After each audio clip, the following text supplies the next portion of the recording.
Hello everybody, welcome back to HardReset.Info channel. In today's video, I'm gonna show you how to fix the ghost touch problem on your Samsung Tab A11.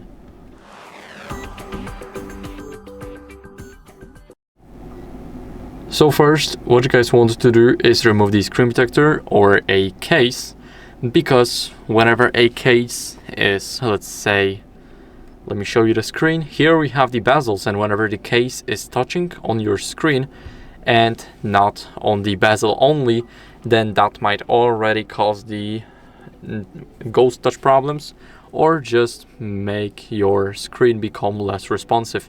So you definitely do not want that, and if that's the case, then make sure to remove it.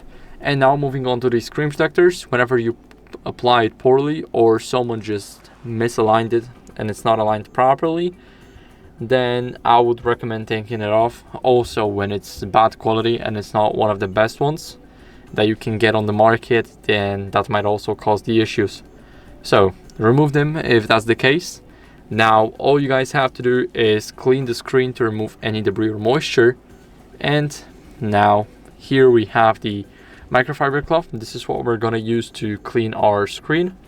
And here we just need to swipe it 2 or 3 times is definitely enough. But if you see something like fingerprints on your screen or practically anything else, then this is a sign to keep cleaning it. Now my screen is very shiny, and now as a last resort, what can we do to fix the touch bugs? We can update our software.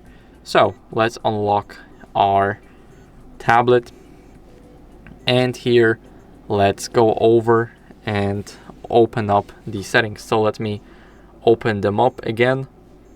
Now here we are at the main page, and let's swipe down all the way until we see the software update.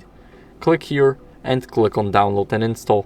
Now it will check for updates automatically, and it will tell you if your software is up to date or not. So my software is up to date, and as you guys can see, my One UI is 7.0 and my Android version is 15, so everything's good. But if yours isn't, then I recommend you guys updating it, because it can fix a lot of problems, including the ghost touch one. So that's it for the video. I hope it was helpful. If it was, then leave a like, subscription and a comment, and I'll see you in the next one. Bye.